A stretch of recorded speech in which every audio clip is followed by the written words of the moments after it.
Hello guys! Welcome back to my channel! Talo tayo ng 70% sa stock market. Agoy! Pag-usapan natin kung bakit!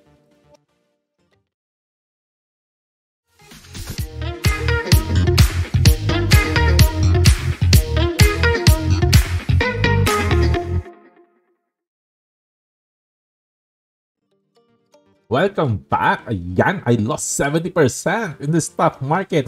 At sa lahat ng nalugi, ako ang nakangiti. Okay, umpisahan na po natin. Maganda ang lesson po natin today. Ayon sa libro ni Benjamin Graham, ang paboritong libro ni Warren Buffett, no? Meron daw pong dalawang klase ng investor. Yung una ay defensive. Okay, no? Defensive. Okay.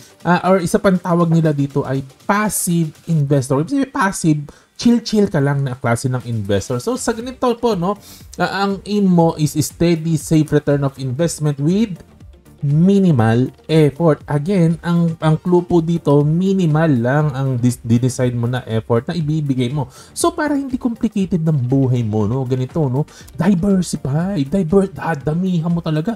I-invest ka sa maraming stock at maraming bonds. Binabalanse pa yan, 50-50 yung iba, no, 50% bonds, 50% na stocks para hindi na masyadong nag-iisip. Kasi ang gusto mo, chill ka lang as an investor, no? Simple lang ang strategy mo, no? Yan. At okay lang sa'yo na average ang return kasi simple lang ang gusto mong buhay. You want to spend less time sa investment. Although gusto mo meron, pero mas less ang time na gusto mong ibigay, no? But of course, you're still doing things intelligently, no? Hindi ka lang talaga aggressive kasi yun ang decision mo talaga na yung oras mo ilalaan mo sa ibang bagay. At ang pangalawang klaseng investor, sinasabi ni Benjamin Graham, ito yung kikita ng marami.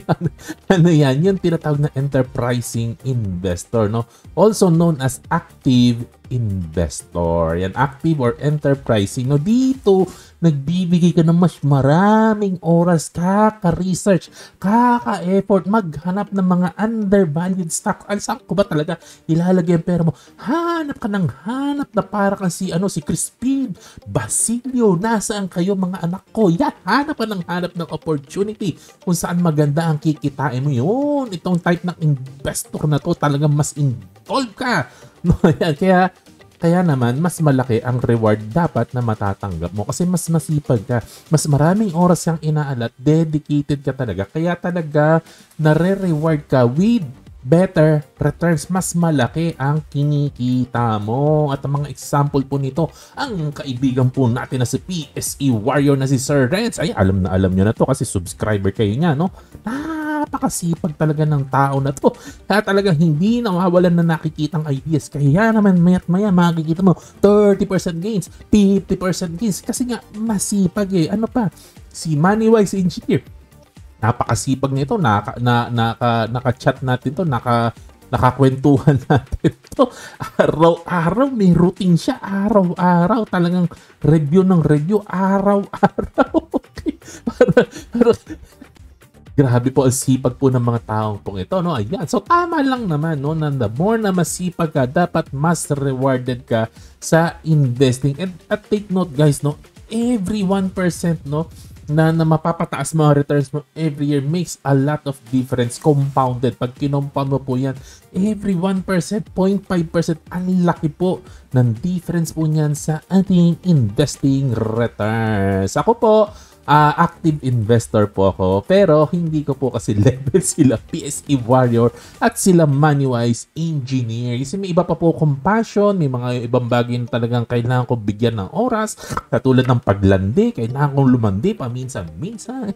Mahilig ako mag-program, mahilig ako mag-code, mahilig ako mag-research ng mga technical things. So, may mga bagay po talaga na kailangan ko bigyan ng oras, kaya hindi po kasing active ng mga kaibigan po nating ito. At dito po ako nawala ng 70% this year lang at maybe more sa ano ba yan, Kuya Chod? Dito sa buwisit na stock na to na si China Bank na talagang early this year nakita ko na to eh. Nasilip ko na talaga to at talagang gusto ko nang bilhin at sinabi ko na nga sa Facebook ko na maganda itong bangko na to. At alam ko nabanggit ko na po to, no?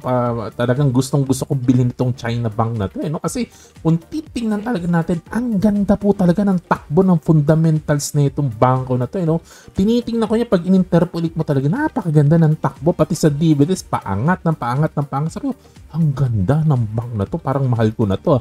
Kaya lang, wala akong kaalam-alam masyado sa bank. Bakit? Kasi kulang ako sa research sa bank. So, takot akong pumasok. Hindi ko pinasok itong buwisit na China Banking Corporation na to, no? Ayan at ayan ang nangyari earlier this year. Pumapalo lang to ng 30 pesos. Ngayon, nasa 60 na po. Halos doble na po. Actually, hindi na 70%. Wala sa akin, 100%. Ang laki-laki. I lost a lot in terms of opportunity ko. Sayang, kinita ko na sana. Kasi alam ko naman gusto ko naman talaga siya. Kaya lang, hindi ko talaga parang si De La Hoya at si Pacquiao, I cannot pull the trigger.